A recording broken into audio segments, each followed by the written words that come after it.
10월 9일 뉴스톡톡을 시작합니다. 4년 전 이맘때 힐러리 클린턴은 줄곧 도널드 트럼프 당시 공화당 후보를 크게 앞서갔습니다.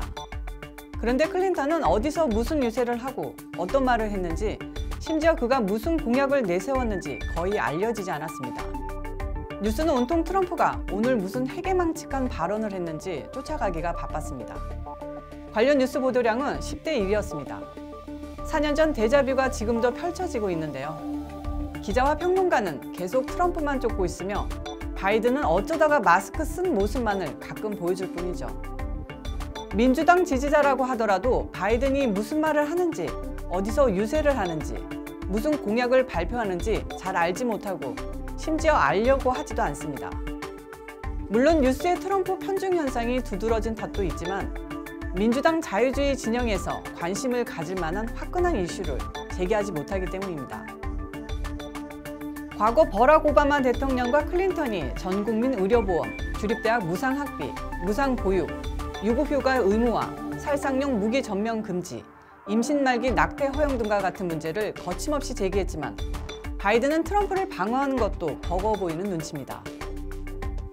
4년 전 사회적 민주주의를 자처하며 열광적인 지지를 이끌었던 버니 샌더스 연방 상원의원을 생각하면 나이의 문제도 아닙니다. 민주당 진영에서는 심지어 바이든의 민주당 정체성마저 의심하고 있습니다. 트럼프가 대법관 후보로 지명한 에이미 코니 베럿 후보자는 오바마 케어와 낙태 합헌 판결을 뒤집겠다고 공언하는 인물로 민주당 입장에서는 같은 하늘을 이고 살아갈 수 없을 정도로 이념 지형상 가장 오른쪽에 위치해 있습니다. 낙태와 오바마 케어는 미국에서 진보와 보수를 가르는 리트머스 시험지와 같은 것입니다.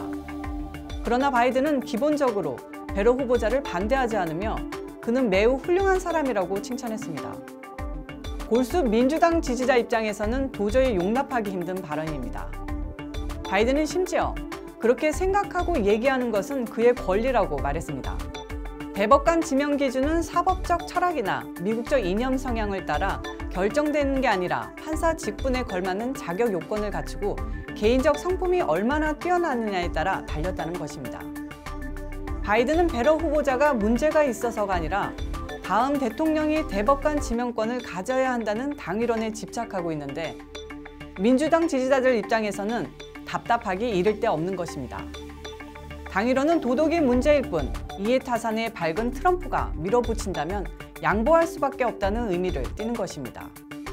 아침이고 저녁이고 심지어 한밤중과 새벽에도 트럼프는 뉴스가 될 만한 소스를 계속 터뜨리며 공짜로 선거 홍보전을 펼치는 것과 비교하면 바이든은 트럼프의 적수가 되지 못합니다.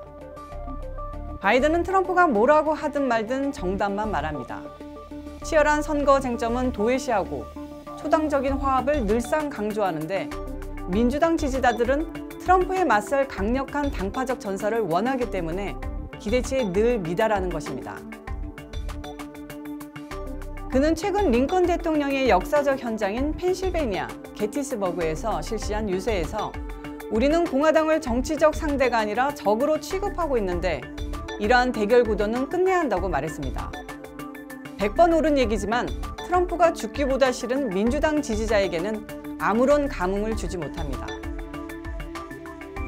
그는 내가 너무 나이브하다고 비난하고 불가능하단 말만 늘어놓는다는 비판도 잘 알고 있는데 나는 할 수 있다는 말을 하기 위해 여기에 왔으며 나는 대통령이 돼서 그렇게 하겠다고 말했습니다. 뻔한 얘기를 재미없게 하는 전형적인 정치인이라는 프레임은 트럼프가 만든 것이 아니라 바이든 스스로 자초한 것입니다. 트럼프는 민주당 텃밭을 향해 심지어 미국이 아니다고 말하고 나는 민주당 지지 지역에 책임이 없다는 발언도 했습니다. 트럼프 측근이었던 마일즈 테일러는 민주당 텃밭 지역이 자기를 지지하지 않기 때문에 벌을 받아야 한다는 말도 서슴지 않았다고 밝혔습니다. 누가 옳고 그르냐의 문제는 이미 떠나 있습니다. 하지만 이번 대선은 도덕성 컨테스트가 아니며 트럼프의 파격에 어떻게 맞섰느냐가 관건입니다. 바이든이 원래 성인 군자와 같은 사람은 아닙니다. 지지율이 높게 나오자 부자 몸조심을 하려는 것이라는 평가도 있습니다. 민주당이 온통 트럼프의 코로나 바이러스 치료 기록을 공개해야 한다고 압박할 때에도 바이든은 국가 기밀이니 공개해선 안 된다며 오히려 트럼프 편을 들었습니다. 지난 1차 토론회에서 바이든이 베러 후보자 지명을 가정하고 아예 대법관 숫자를 늘리는 코트 패킹을 언급하는가 하면 심지어 민주당 자유주의의 상징이라고 할 수 있는 그린 뉴딜 기후변화 환경정책에 한 발 물러서는 듯한 발언을 했습니다. 이때 트럼프가 전곡을 찔렀습니다.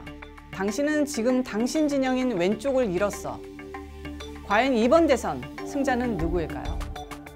이상으로 코리안 네트워크 뉴스톡톡을 마치겠습니다.